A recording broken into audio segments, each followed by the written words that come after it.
Continuando então no nosso treinamento, né, nesse vídeo, então agora vamos falar acerca da organização do movimento do Nome Sagrado, que segundo a pesquisa que eu fiz, é de onde surgem esses nomes, tá? Peguei alguns registros aqui, um pequeno histórico, algumas referências aqui, acerca do assunto. Fiz um resumo. Então, tudo começa aqui, o movimento dentro do cristianismo, na Igreja Adventista em Holt, Michigan, em 1930. Ali surgiu, então, uma denominação, Assembleia de Yahweh. E as afirmações para esse movimento é que 2 anjos apareceram a um membro e revelaram que o nome correto do Messias era Yahshua.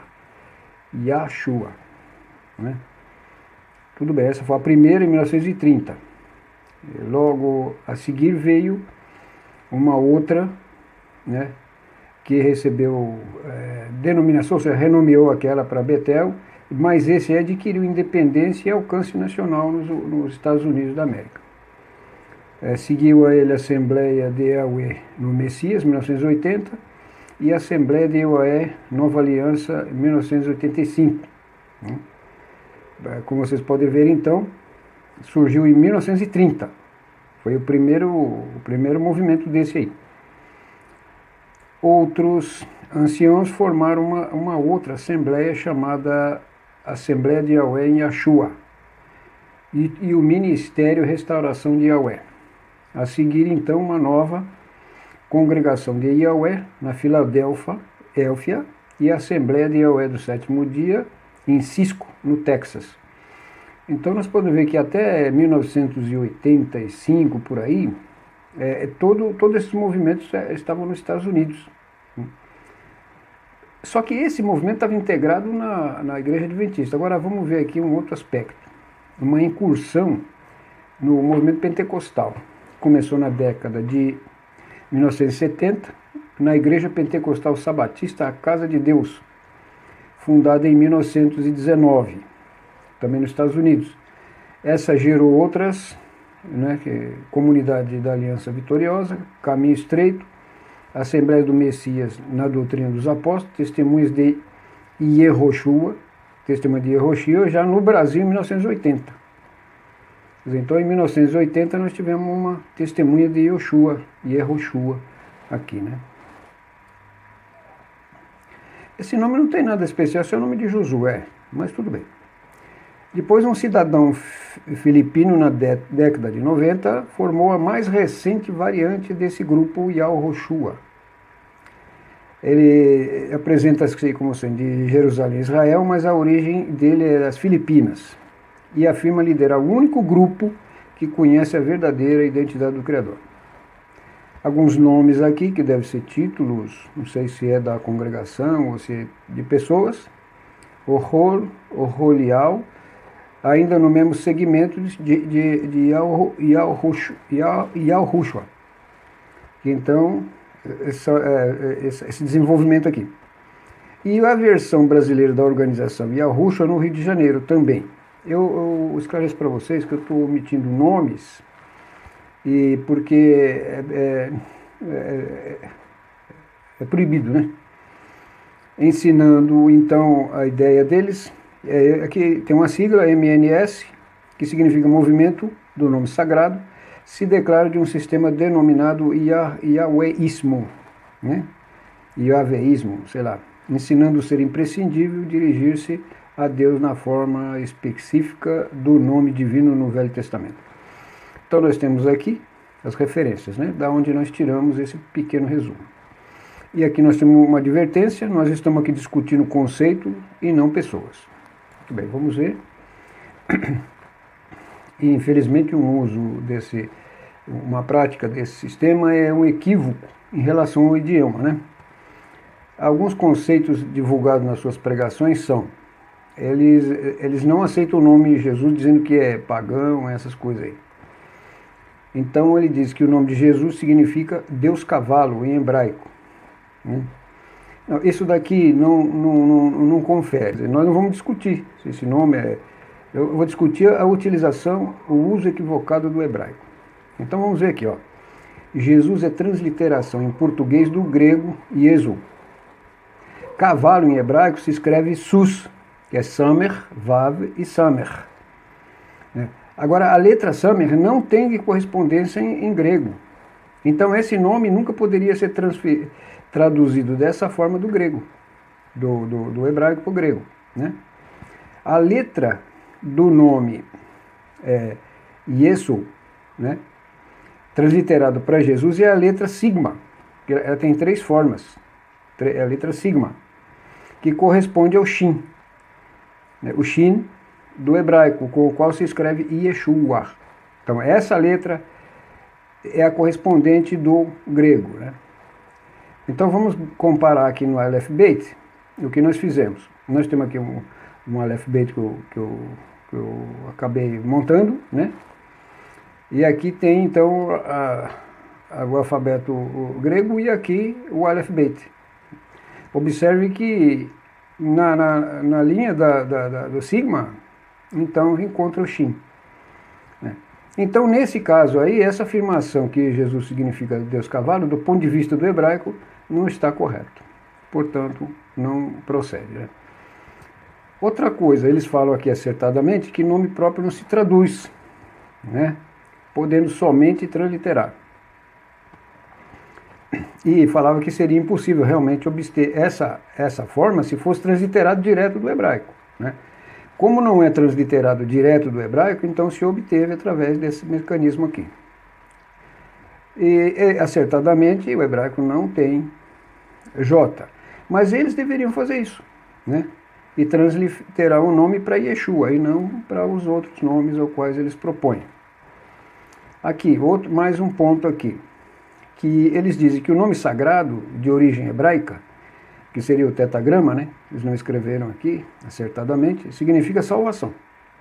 Não, o nome hebraico, o Yud Revav He, não significa salvação. Mas vamos ver o que eles falam aqui. Alguns deles, que é do grupo, né, porque vários têm pensamentos doutrinários diferentes, sugeriram Yehô, né, unido à parte Shua, que eles dizem que é salvação. Também Shua não é salvação no hebraico. Outros aparecem modificações como Yahu, Yahu, Shua e afins. Bom, na verdade, gente, Shua, esse nome não significa salvação, e Shua não significa salvação também. Vamos ver aqui essa explanação, porque é uma confusão deles. Shua não significa salvação, senão mover, ir, mudar. Está relacionado com essas palavras. Mas há uma parte do nome que significa salvação, sim. E do nome Yeshua, que significa, são as 3 primeiras letras, né? Que significa Yesha. Isso daqui significa salvação, né? Bom, esse outro aspecto aqui também não tem nada a ver com o hebraico, está errado. Então o argumento deles também, nesse caso, é inválido, né? Muito bem, ele querendo uma das teses deles lá, é que só pode falar o nome verdadeiro, só que eles mesmos não têm um nome só, né, um som só para exemplificar esse nome verdadeiro, né? Como nós podemos ver e vimos aí já, e vamos ver mais alguma coisa aqui para frente, então. Uma coisa que depõe contra eles é o testemunho dos idiomas nativos em que foram escritas as escrituras. Eles contradizem a tese dos nomes apresentados. Nós vamos ver aqui, né? Nessas incursões deles, eles desprezam o sobrenome de Yeshua, nas versões mais antigas, né, em aramaico e hebraico, que é onde aparece Yeshua. Eles são negligenciados e o nome substituído por Yehoshua, porque eu não sei bem porque para eles esse nome é mais antigo do que esse, ou seja, esse aqui é mais arcaico. Quer dizer, a figura mais arcaico também não está muito boa essa redação, mas eles acham que esse nome aqui era o nome mais antigo, mais arcaico, portanto aquele, né, já que eles acusam os judeus de terem modificado a escritura e escondido o nome. Né?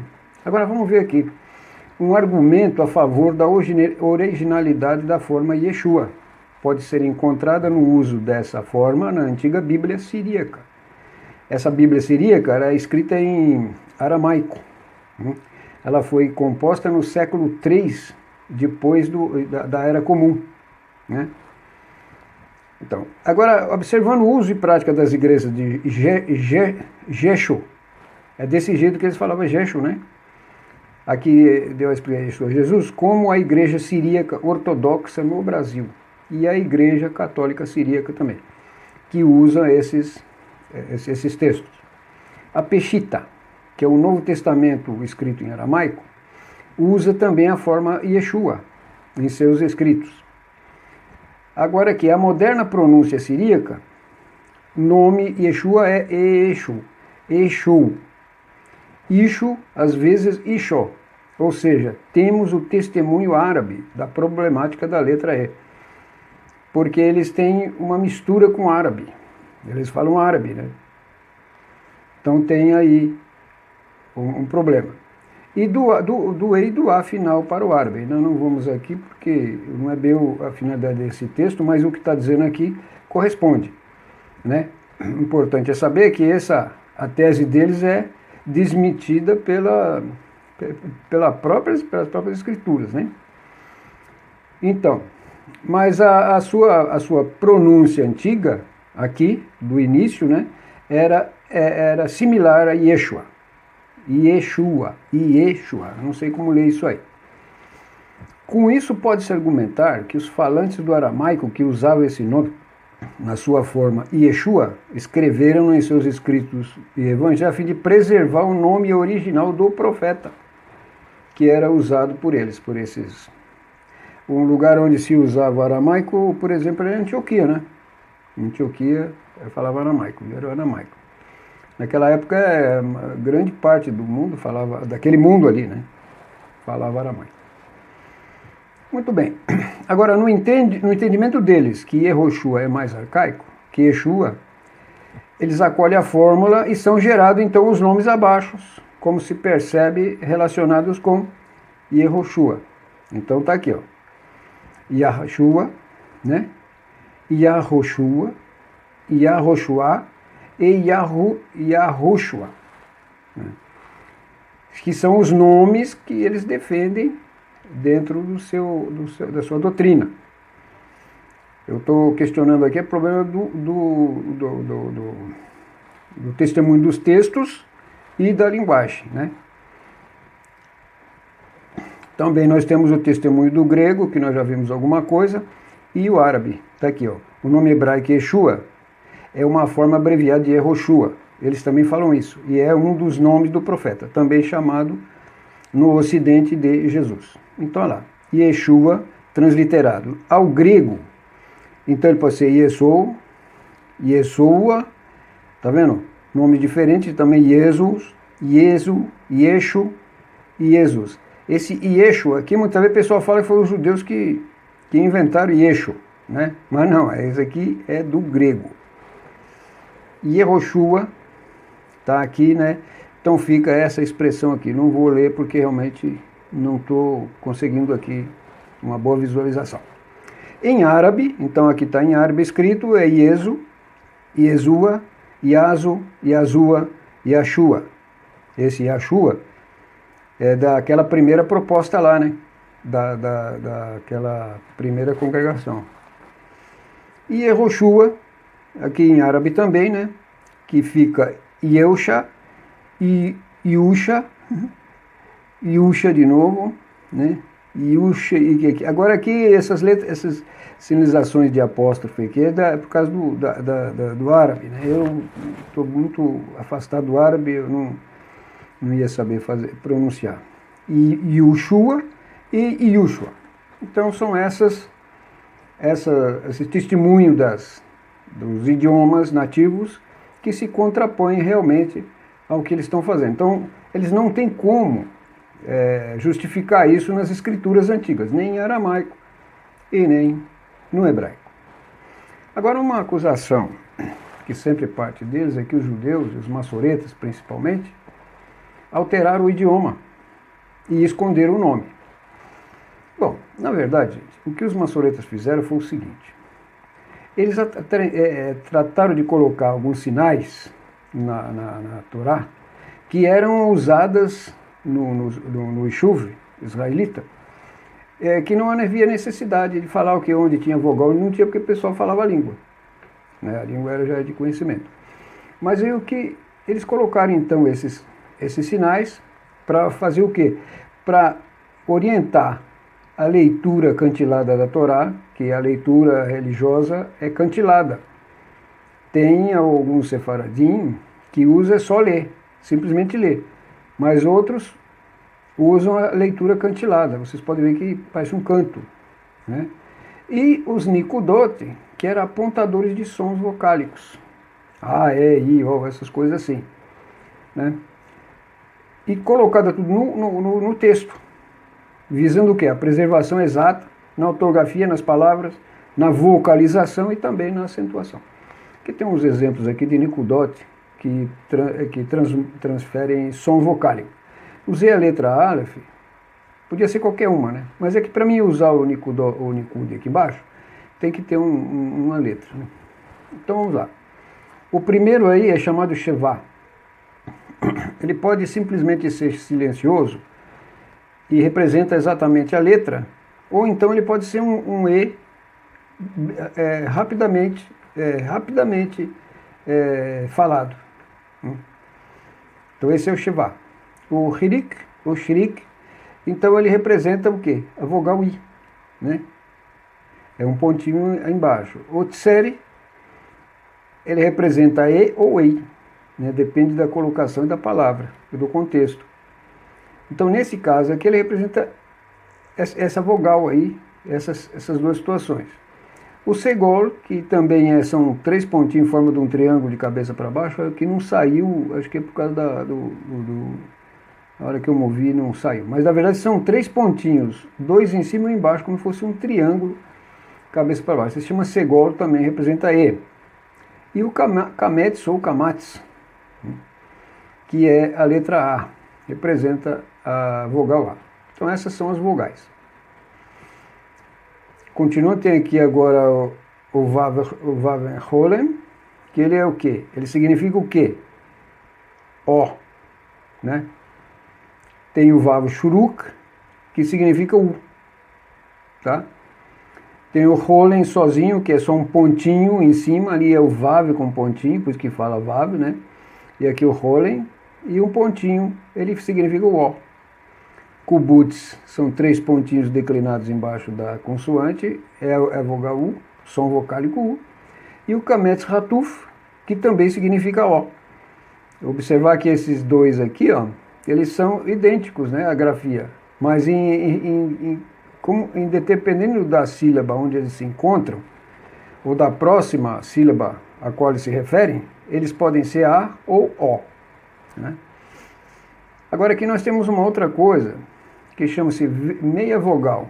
Ou seja, regras de vogal não valem aqui. Né? Isso aqui é uma coisa mais profunda que nós não vamos poder entrar aqui. Então nós temos aqui o Hatef Segol.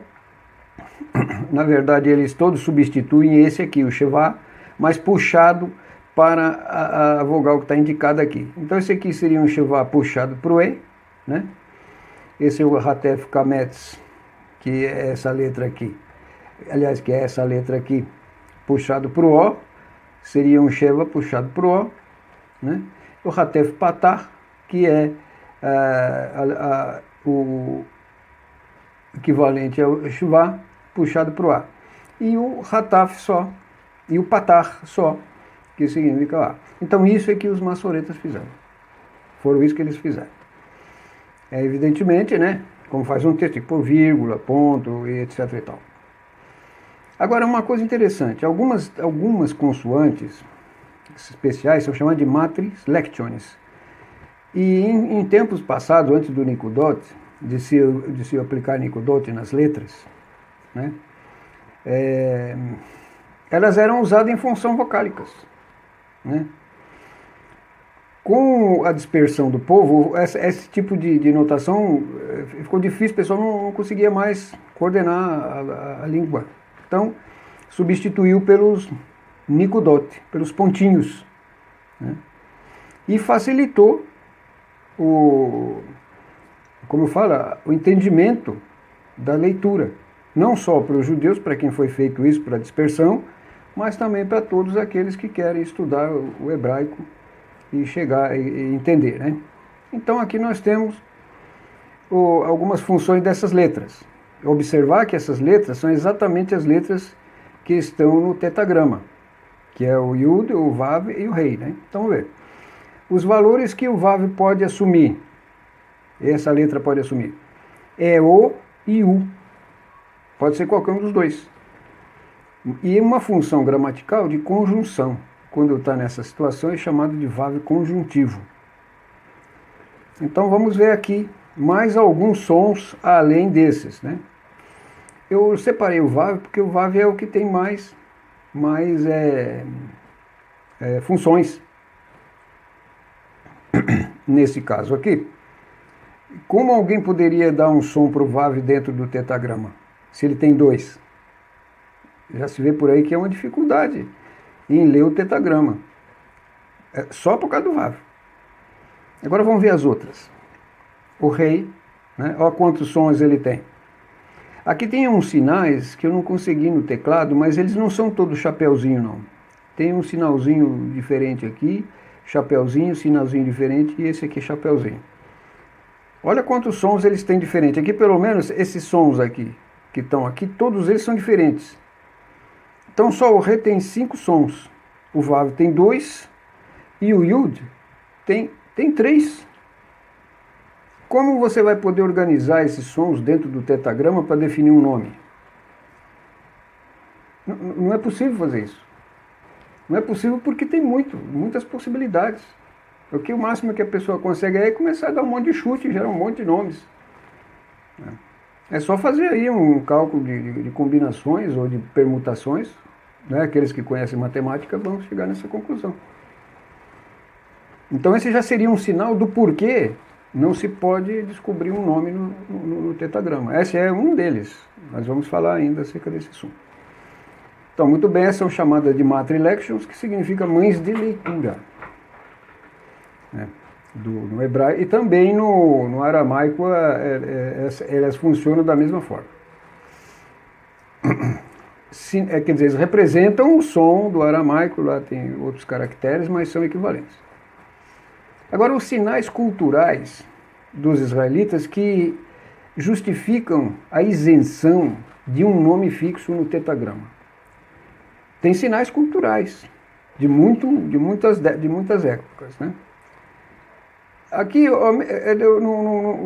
que fosse as explicações, vamos direto no assunto. Vamos observar esses dois textos aqui, que são textos de literatura religiosa, sagrada.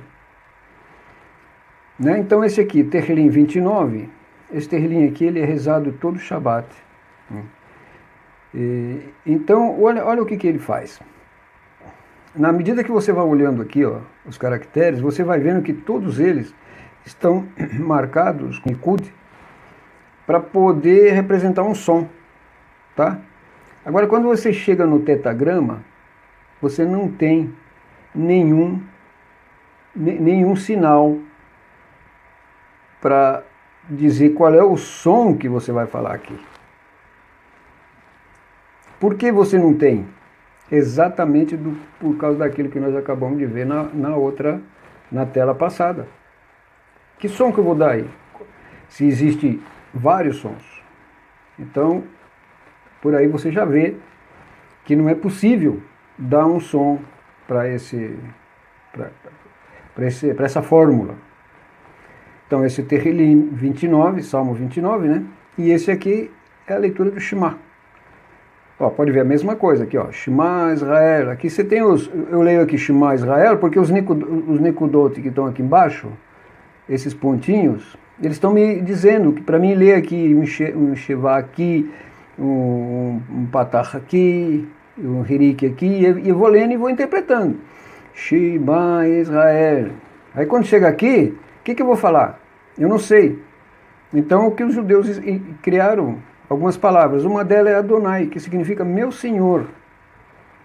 Adonai significa meu Senhor, né? Então, Shema Israel, né? Adonai Eloheinu, Adonai Echad. Então, onde tiver o pontinho, o Nekud, você vai lendo, porque você vai associando aquela, né? Mas quando chega aqui, você não tem como falar. Então aqui os judeus criaram alguns termos, dependendo do local. Então Hashem, Adoshem, Adonai e por aí vai. Né? Eu acho que são só esses aí. Que eu conheço, né? Da minha geração, da minha tradição mesmo, nós usamos Adoshem também. Então, substitui. Como eu não sei o que está escrito aqui, dada a diversidade de sons vocálicos envolvidos nesse tetagrama, então eu criei alguns sons, né? Mas não são nomes, são títulos, né? Elohim também, né? Então, aí você pode ver qual é a função dos maçoretas, que são os sinais culturais dos israelitas que nós seguimos, então, o que os maçoretas identificaram. Sem os maçoretas, seria difícil de descobrir os sons aí. Como eles conheciam o som, eram judeus, eram rabinos judeus. Então, o que eles fizeram? Como ele conhecia o texto, ele então foi colocando para um indulto, né, um gentil, ou então mesmo um israelita que estava fora da terra, falando outras línguas, árabe ou grego, seja lá que for, ele pudesse então, quando visse a sua própria escritura, então fazer a interpretação. Depois que a gente aprende tudo isso, não precisa mais de Nikudot. Muito bem, agora, conceito interessante.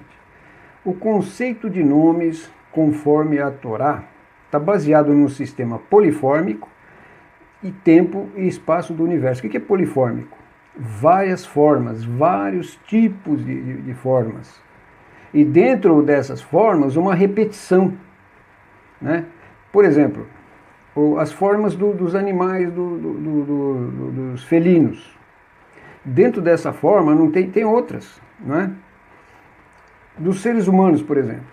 Nós temos infinitos, em tese, poderíamos ter infinitos seres humanos. Mas a localização de cada um, você precisa do quê? Precisa dar um nome. Um nome e o quê? Um espaço. Então é isso que o sistema da Torá para nomes. Né? E nomear é uma invenção humana. Todos os nomes foram inventados pelos homens. Não tem nenhum nome que não exista aqui que não foi inventado pelos homens. Então nós vamos ver aqui a origem dos nomes, segundo a Torá. Alguém pode se chocar, mas como assim? Né? Ó, é uma ordem de Deus. Deus deu esse ofício ao homem. Ele disse assim, ó, nesse trecho aqui, né? Gênesis 2, 19 e 20. E formou o Senhor Deus a terra, todas as almas viventes do campo e todas as que vão aos céus, e as trouxe a Adão, para ver como ele as chamaria. E como a todas chamou Adão, esse foi o seu nome. Assim Adão nomeou todos os animais domésticos, etc., e as aves do céu, e a todos os animais do campo. Está faltando alguma coisa? Tá. Quer dizer, não está. Mas aqui, por exemplo, ele poderia ter dado um nome para Deus, né? Não. Não, porque o ofício de nomear as pessoas está resumido nesse sistema. De se localizar um indivíduo num espaço. Então, toda essa razão do nome é o quê? É para que a pessoa possa localizar um indivíduo no meio de uma coletividade. Agora Deus é um só. E também seria, como pode o homem dar um nome para Deus? Então já começa por aí. Nós fomos atrás do que a Torá falou. A pessoa pode pensar, mas poxa, assim, mas aqui está. É Adão que nomeia.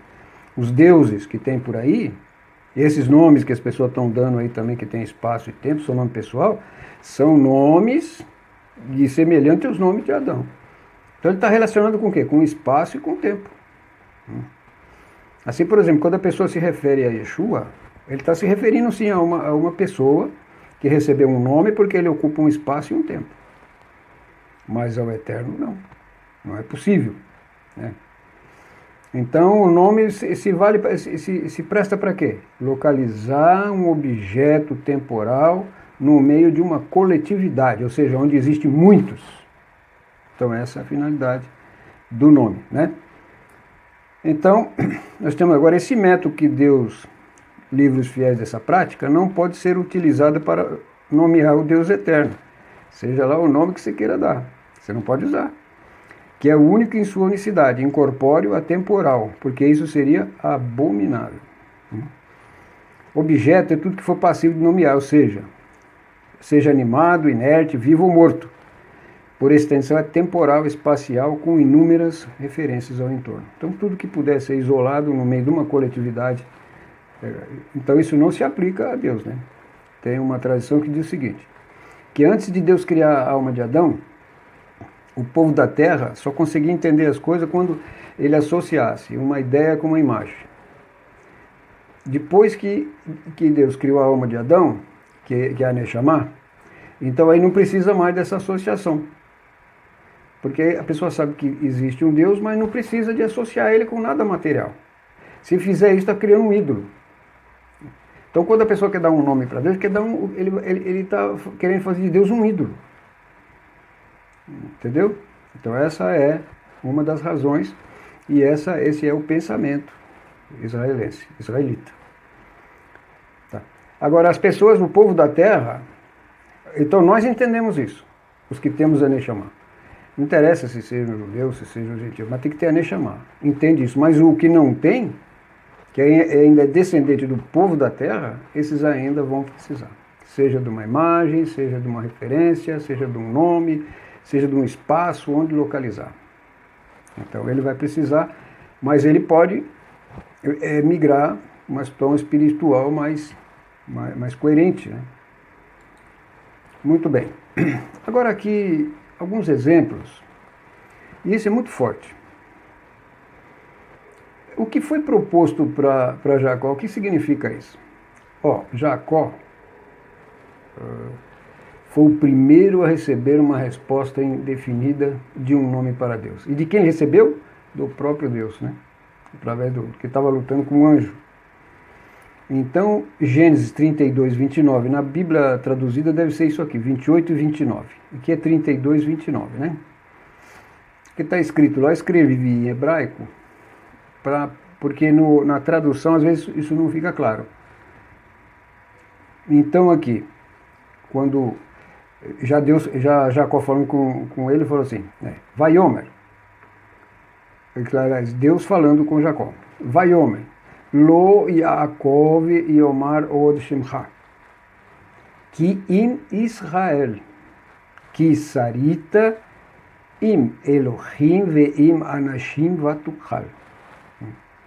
E disse, Deus diz para ele, não será mais o seu nome Jacó, mas Israel, porque litigaste com Deus e os homens e saíste vencedor, levaste a vantagem. Muito bem. O Sofre já teve dificuldade aqui ao citar o evento da mudança, porque Jacó estava pedindo para ele qual era o nome, né? E ele citou aqui o que nome? Elohim. Mas aí, Jacó, então, depois desse primeiro embate, ele disse, Vaishal Yaakov Vaiomer. E perguntou Yaakov e disse, Agida na Shimcha. Agida na Shimcha. O que significa Agida? Agida seria assim, contar uma história, dar um exemplo, fazer uma ilustração. Porque aquele nome não era um nome simples, era uma coisa diferente. Por isso falou Hagida lá, isso aqui vem dessa palavra Hagid, que significa relatar, o relator. Né? O relator seria então o Magid, o Magid. Esse é o relator, é um narrador, pregador, um relator de histórias. Então precisaria fazer uma espécie de uma analogia, não é? E foi então o que está acontecendo aqui. Vaishal Yaakov Vayomer, Agida na Shimcha. Vayomer, quer dizer, disse ele, o Deus disse para ele, Lamazé tishal lishmi, Lamazé tishal lishmi, por que você pergunta pelo meu nome? E não disse mais nada. Disse assim, Vaivarech oto sham. Quer dizer, eu abençoou ali. Então, primeiro ele mudou o nome, que quando viu que não ia dar para parar aquela briga, ele falou assim, olha, o seu nome não, que ele pediu para ser abençoado. Ele falou assim, o seu nome não vai ser mais Jacó. A partir de agora, o seu nome vai ser Israel, etc e tal, porque você brigou, etc e tal. E mais Jacó falou assim, então me dê o seu nome. Vaishal Yaakov Vayomer Agida na Shemcha. Shmecha, aliás, Shmecha. Então, quer dizer, o que aconteceu aqui? Falou assim, me conta aí de uma maneira que eu possa entender qual é o seu nome. Então, Jacó pediu o nome de Deus e não deu, não recebeu. Que está de novo, né, a questão, Lamazet Ishal Lishmi, Lamazet Ishal Lishmi, por que você pergunta meu nome? Né? E depois, futuramente, Moshe Rabbeinu também, fazendo perguntas para Deus acerca do nome, que nós vamos ver aqui no próximo tela, Deus diz para ele o quê? Reiê Asher é Reiê, serei o que serei, que é Êxodo 3:14. Então, é isso aí. Bom, a primeira negação, o Jacó Babino pediu o nome, mas não recebeu. O próprio Deus não deu nome nenhum. Agora, o que se revelou a Moshe Rabbeinu, né? Na época do assentamento de Israel em Canaã, por volta de 1300 antes da Era Comum, cada comunidade ou grupamento humano já cultivava seus deuses, cada um com sua própria localização espacial. Esses nomes foram dados pelos homens, a semelhança dos nomes dados a Adão, ou seja, esses deuses eram nomeados de acordo com o espaço e o tempo, né? Então o Deus estava lá não sei aonde, outro aqui, eu meu Deus aqui, ou outro ali. Então eram nomes pessoais, né? Astarote e tantas outras coisas que eu não sei citar para vocês agora. Então ali tinha uma comunidade de deuses. Os deuses daquele povo, o Deus daquele, o Deus de Israel, qual é o nome do Deus de Israel? Tal. Então eles acharam que o Deus de Israel era a mesma situação dos outros deuses. E nós temos um trecho na Bíblia, na Escritura, que corrobora essas coisas. Que nesse trecho aqui do Salmo 115, versículo 2, assim, Lama yoru hagoim, hayena Elohechem. Lama yoru hagoim, hayena Elohechem. Hayé. Onde está o seu Deus? Quer dizer, isso daqui era o que o pessoal perguntava. Onde está o seu Deus? Poxa, nós temos, cada um de nós tem o nosso Deus, o seu e o teu. Mas, em outro lugar, se o nosso Deus está no céu e faz tudo o que lhe agrada. Agora aqui, Moisés, quando ele recebeu a ordem para ir tirar o povo do Egito, aconteceu um diálogo entre eles aqui, uma discussão, né? Então, começando agora, Moisés falando, Vayomer Moshe a Elohim. E disse Moisés para Deus, Enei anochi va'el benei Israel, ve'amarti lechem, Elohei avotechem, shelachani alechem. Eis que eu vou até os filhos de Israel. Enei anochi va'el benei Israel.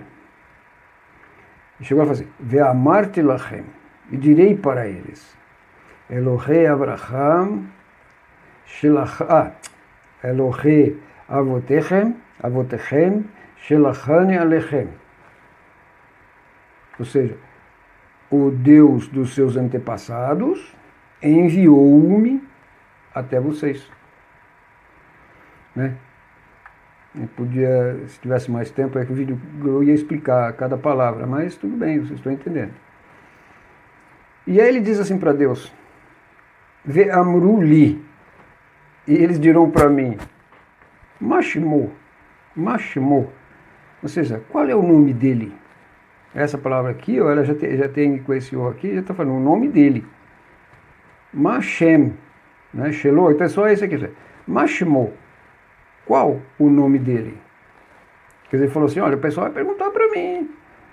Eu vou chegar com essa conversa lá, eles vão chegar com essa conversa para mim. Ó. Ma omer alechem. O que eu vou dizer para eles? Ma omer alechem.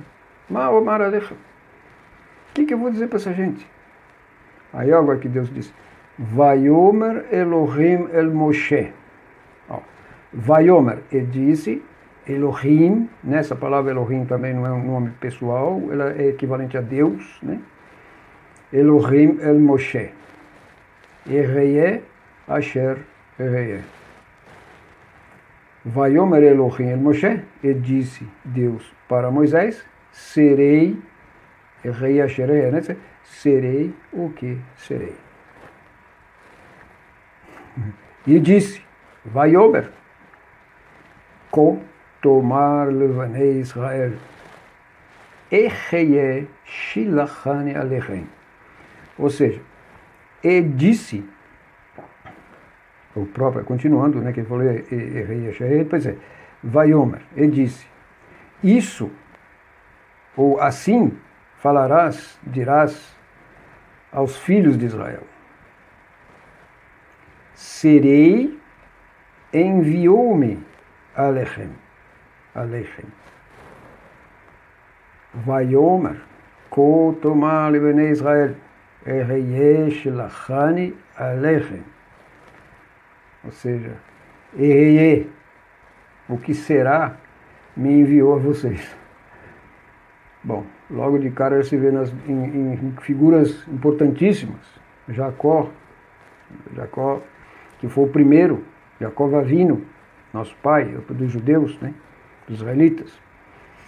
Então, ele já recebeu uma resposta negativa. Moisés recebeu uma mais explícita ainda. Porque ela falou, por que você quer saber meu nome? E aqui, eu serei o que eu serei.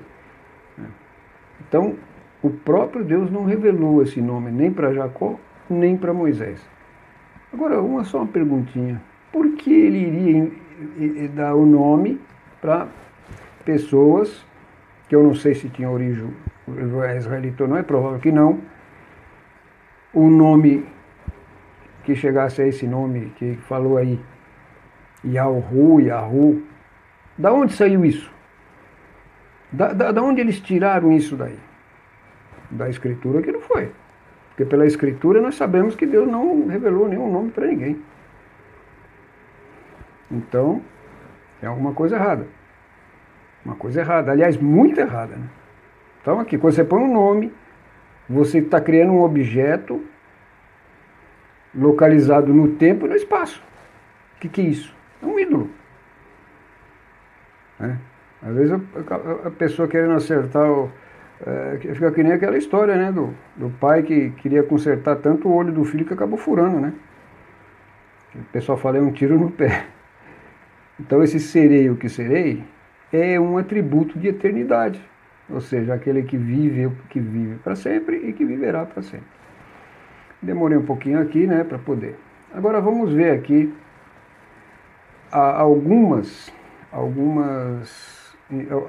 um pouquinho mais de esclarecimento a esse assunto, né? Os valores do VAV e os valores da Matra Electiones, que ele é um deles, né? Desautorizam a definição de um nome pessoal.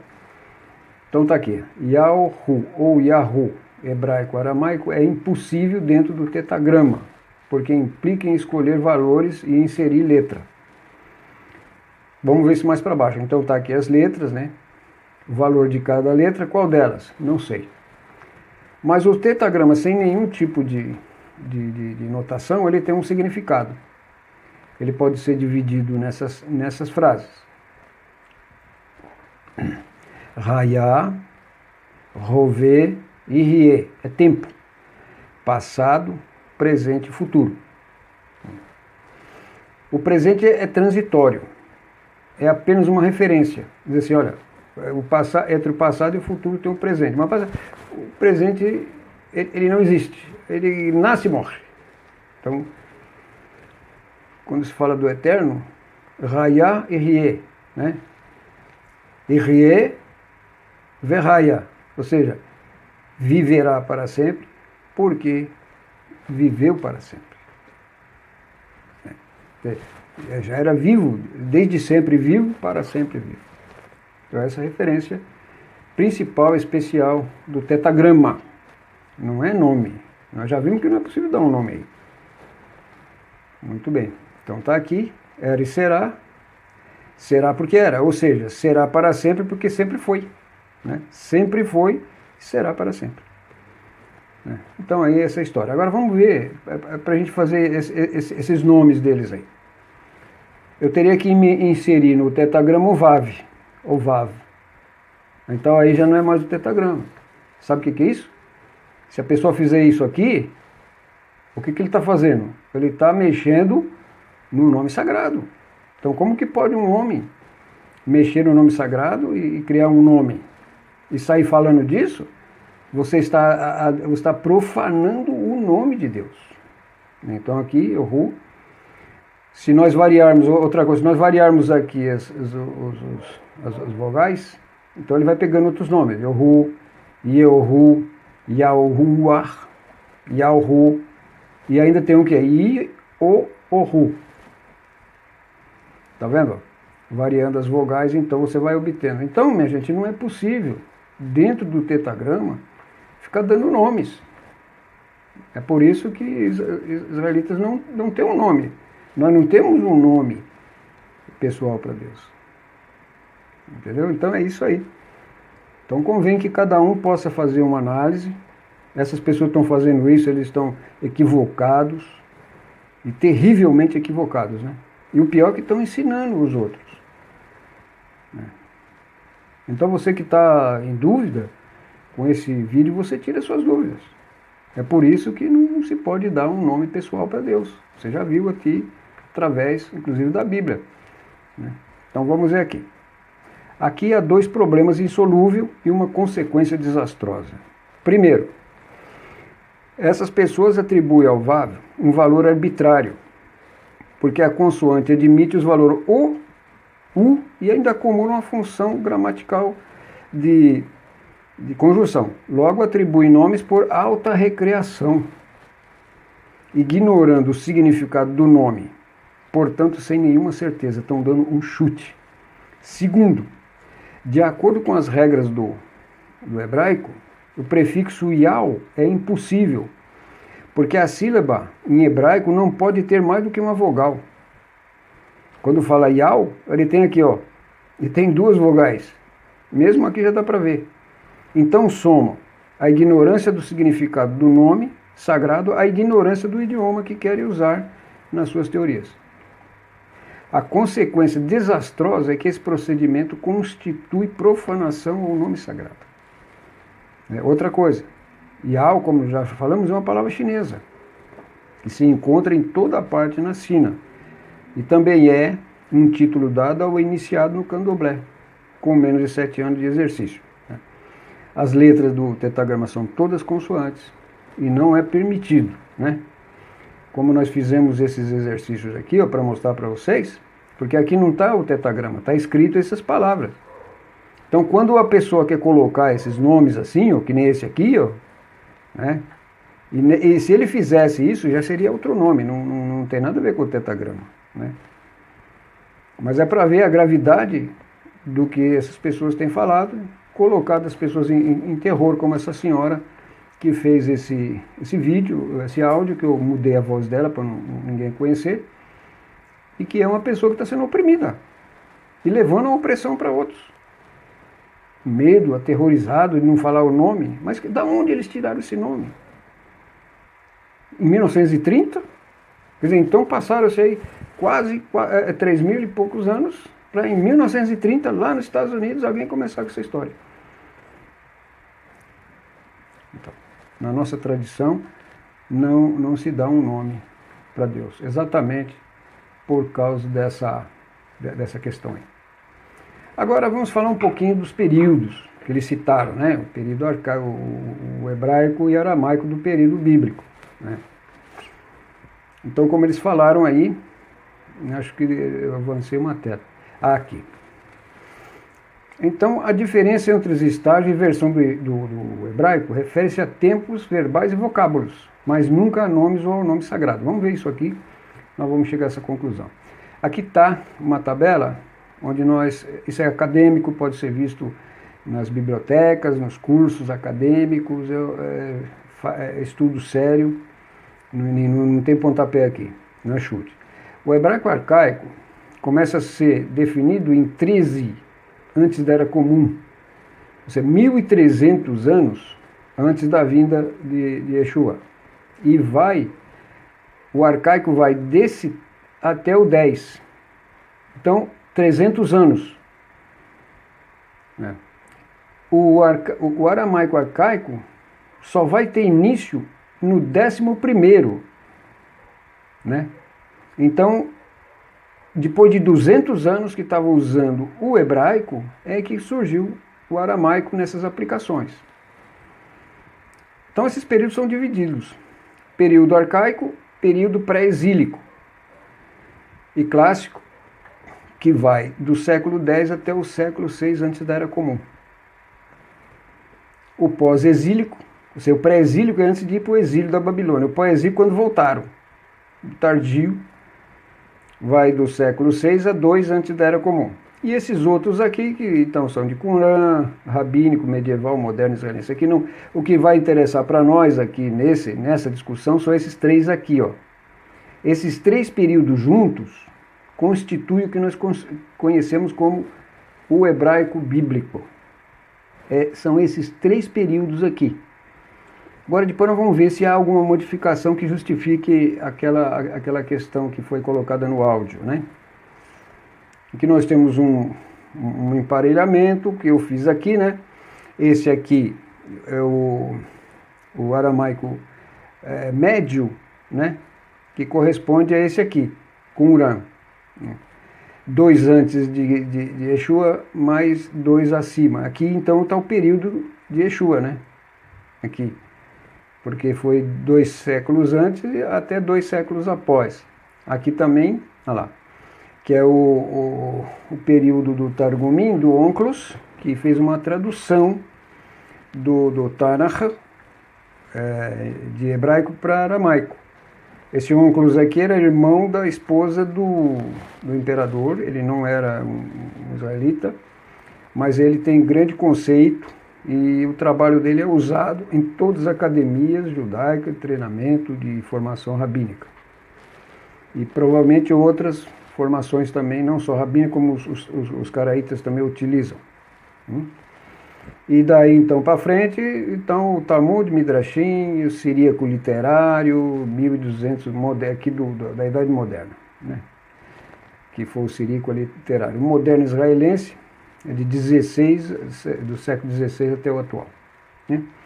O medieval aqui, do Rabino Maimonides, os escritos, comentários ainda relativos a Mishneh Torah e tantas outras. Vamos falar só acerca de alguns. Então são os 3 períodos aqui: arcaico, pré-exílico e clássico.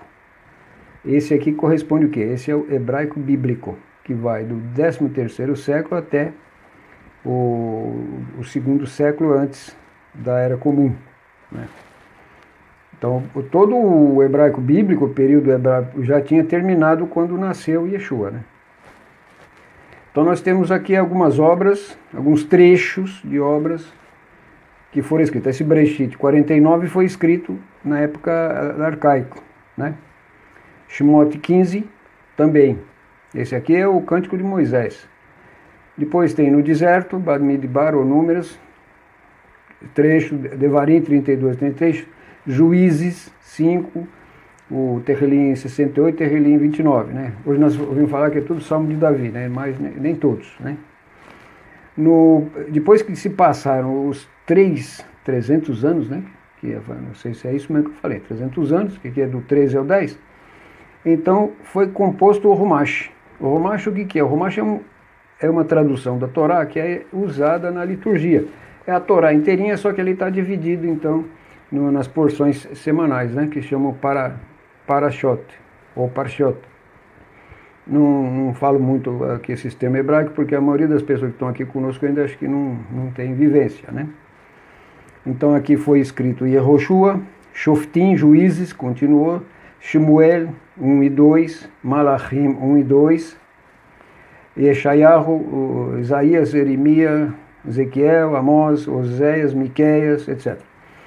Então esse antes do exílio foram escritos, né? Depois do exílio, então, começou Ézra, Neemias, Crônicas 1 e 2, Esther, Ruth, Lamentações, Daniel, Shir Hashirim, Joel, Ovadia, Agai, Zacarias, Mishlei. Então, uma série de livros que foram concluídas nessa parte aqui. Já é Tanakh, né? Porque a Torá terminou aqui, no período exílico, pré-exílico ou clássico. Aqui terminou toda a composição da Torá. Esses para baixo aqui nós não vamos discutir agora, né? Porque foge ao assunto nosso, né? Nós estamos falando agora do hebraico, do hebraico bíblico, ou seja, do período arcaico, porque foi citado esse período aqui. Nós vamos ver que isso é fruto de um equívoco, né? Então vamos lá. A próxima aí para a gente fazer algumas comparações do hebraico e aramaico no período bíblico, né? Principais comparações entre estágios. Então está aqui, ó, do 13 até o 10, aquela classificação, e do 10 até o 6. Algumas palavras importantes que eram escritas de uma maneira e depois passaram a ser escritas de outra, no hebraico clássico. As palavras que estão escritas dessa forma são usadas até hoje. Essas aqui eram usadas naquela época, deixaram de ser usadas por causa dessas palavras aqui. Então vamos lá. Essa palavra, Baal, que significa não, hoje nós conhecemos Ló, né? Tem a referência aqui, né? Está escrito em Isaías, mas isso aqui é uma forma arcaica de se escrever a palavra não. Então está aqui Ló, que é hoje, que significa não, né? Ani lo yodeia, eu não sei. Lo yodeia, eu não sei. Então, agora aqui, essa palavra min, está escrito lá em Devarim 33:1. Hoje no clássico é mi. Quer dizer, aqui seria o uso de um advérbio. De onde, por exemplo. Agora esse aqui é uma pergunta. Quem? Né? Então houve mudança de grafia nesse momento. Agora uma coisa interessante aqui. Como era chamado o nome sagrado no período arcaico? Yah. Só Yah. Isso nós vimos aqui no Cântico de Moisés, Shemot 15:2. Cântico de Moisés, tem inclusive trecho dele, é cantado no Avidalá e em outras cerimônias também, outras rezas. E aqui, ó, nós temos como passou a ser chamado no hebraico clássico. Yud Re Vav Re, que é o tetagrama, que somente começou a ser usado do século X, né, do final até o fim, até hoje, se usa o tetagrama. Então aí que está outro problema desse negócio que fala que escondemos o nome. Quer dizer, caramba, a não ser que nós escondemos porque acrescentamos mais um trecho aqui, mas esse é o que se conhece, que está escrito em Gênesis 2:4. Muito bem, gente, é o Yud Re Vav Re. Então aqui também é o testemunho aqui das comparações de palavras entre o hebraico arcaico e o clássico. Daqui não teve mais mudança, é tudo a mesma coisa até hoje. Não tem no hebraico moderno, tudo escrito da mesma forma. Mas essas palavras é diferente. Por exemplo, o homem, né? Olha lá, o homem que é Adam, mas lá era Enosh. Até hoje se usa isso aqui. Anashim, quando se fala Anashim, plural pode ser pessoas e homem também, né? Aqui é Gever. Gever tem Gever e Geveret. Gever é o homem, Geveret é mulher. O que é isso? É Adam hoje também. Tanto faz, você fala, é tudo Adam. Hoje é tudo Adam. Então no hebraico arcaico falava assim, né? Por exemplo, aqui, comida, teref. Desculpa, teref. E aqui é ochel. Ochel e teref, né? Comida. Agora vamos ver outra coisa aqui. Grande, gadol, kabid. Então era arcaico, no hebraico foi kabid, hoje nós falamos gadol. Aqui, por exemplo, ouro.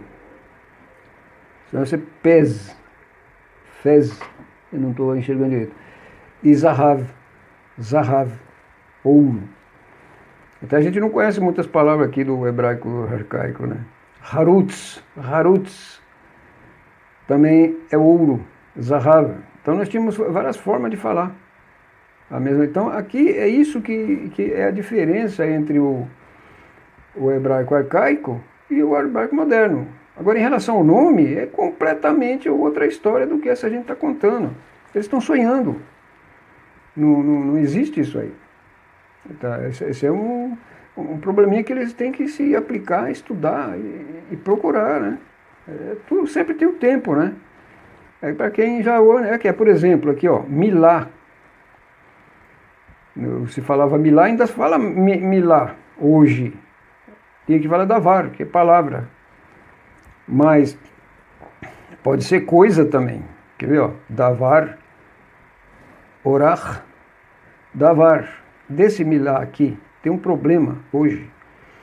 Quando você vai falar palavras novas, você fala milim adashot.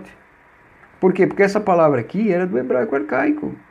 Quando eu quero encaixar ela hoje no hebraico o atual aqui, o moderno, né? Esse aqui já, o moderno tem algumas correções, mas não, é a mesma coisa. Tem correções, por exemplo, na síntese. Né?